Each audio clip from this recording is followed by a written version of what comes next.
Hello everyone, my name is Ian Harris and today we're going to talk about forensic anthropology. So what forensic anthropology is basically a branch of anthropology where anthropologists study human remains, skeletal remains for legal investigations.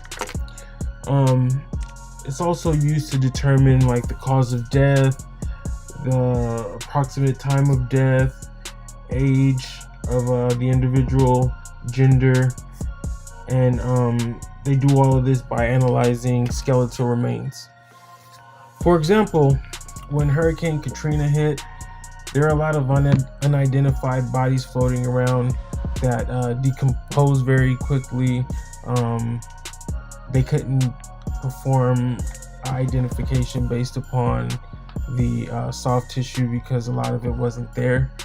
So a lot of forensic anthropologists were hired to help identify the identities of the deceased by their skeletal remains. Also were instances where like the body has been buried or a body has been burned. Forensic anthropologists are hired so that they can identify who that person is or their age, etc.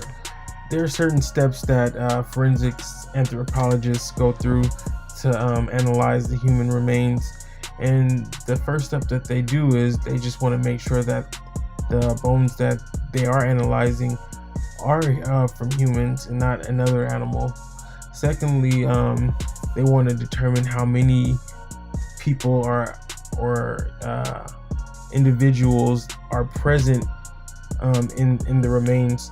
So the way that they do this is they analyze the bones and they want to see if there's actually two of one side of a bone.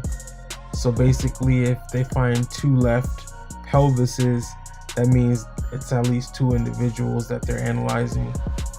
And number three, they determine the sex of the individual.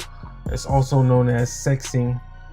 To determine the sex of the individual, he or she has to be an adult, and it is determined based on the size and shape of skeletal remains. For example, males have bigger bones than females, and females have larger pelvic openings. The next step is finding the age of the individual upon death.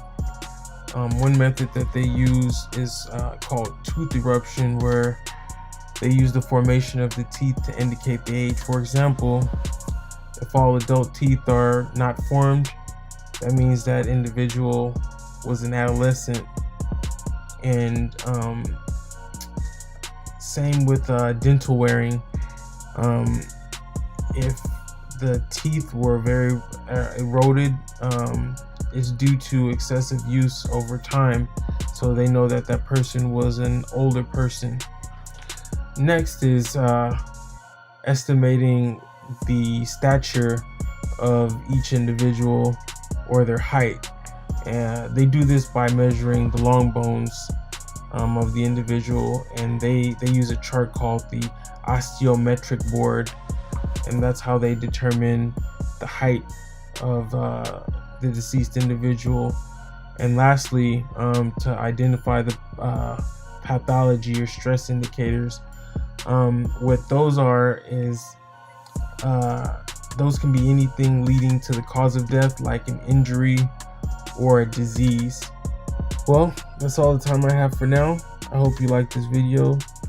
Please rate it, and you guys have a nice day.